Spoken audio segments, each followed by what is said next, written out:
Ce programme vous est présenté par le restaurant-café Bardot, l'agence immobilière Invest Miami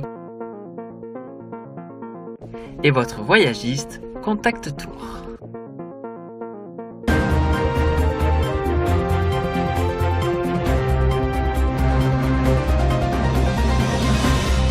Bonjour, bienvenue dans le journal de Bonjour America. Je suis Audrey Mazins. Tout de suite, les nouvelles du jour.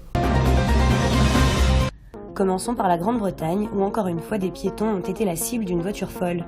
Un homme est mort et 10 autres personnes ont été blessées par une camionnette qui a fauché des piétons dans le nord-est de Londres, dans le quartier de Finsbury Park, au nord de la capitale britannique.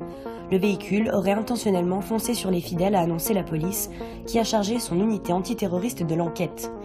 L'attaque a eu lieu à proximité de la mosquée de Finsbury Park et intervient alors que le Royaume-Uni a déjà été frappé par 3 attentats en 3 mois. Toutes les victimes sont musulmanes, a précisé la police ce lundi matin.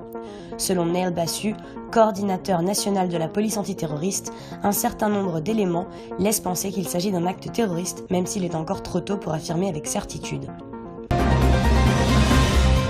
Le Portugal était sous le choc dimanche après l'immense incendie de la forêt qui fait ravage depuis la veille dans le centre du pays. En effet, des familles ont été piégées par les flammes dans leurs voitures et le bilan est d'au moins 61 morts et 62 blessés. Des routes coupées, des villages évacués, des arbres calcinés. Sous des températures caniculaires, le feu se poursuivait dans la soirée sur 4 fronts, dont un d'une grande violence selon les autorités, et plus de 800 pompiers et 260 véhicules étaient toujours à pied d'œuvre pour combattre le sinistre, le plus meurtrier de l'histoire récente du Portugal. L'incendie a atteint une dimension de tragédie humaine jamais connue jusqu'ici, a déclaré très ému le Premier ministre António Costa qui s'est rendu sur les lieux du drame à Pedrógão Grande, dans la région de Leiria. Le gouvernement a décrété 3 jours de deuil national. En Colombie maintenant, les autorités colombiennes cherchaient dimanche les responsables de l'attentat à la bombe perpétré la veille dans un centre commercial de Bogota qui a tué 3 femmes, dont une française. Âgée de 23 ans, Julie Huyn, originaire de la Sarthe, était venue en Colombie pour fournir un service social dans un collège d'un quartier populaire de Bogota, a indiqué le maire de la capitale à la presse. L'attentat, immédiatement condamné par le ELN, la dernière guérilla en activité en Colombie, ainsi que par les FARC, s'est produit samedi vers 17h dans le centre andino, très fréquenté notamment par les étrangers en cette veille de la fête des pères.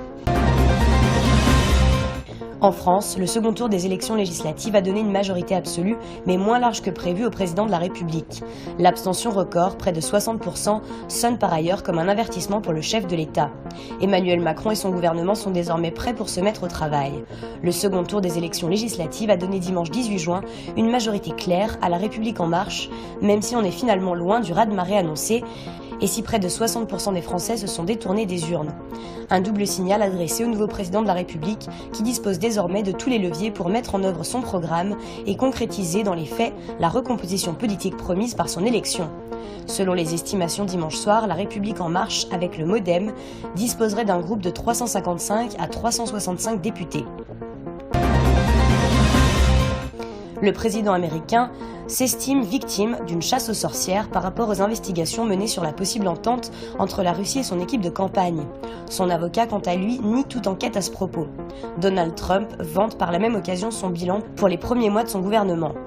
En répétant ces derniers jours être victime d'une chasse aux sorcières, Trump accrédite la thèse qu'il est lui-même visé par les investigations menées par le procureur spécial Robert Mueller. Le programme Make America Great Again se porte très bien malgré la distraction de la chasse aux sorcières, a écrit sur Twitter le milliardaire républicain qui passe pour la première fois un week-end en famille à Camp David, résidence de villégiature officielle des présidents des États-Unis. Merci d'avoir suivi le journal. Je vous retrouve très bientôt sur Bonjour America.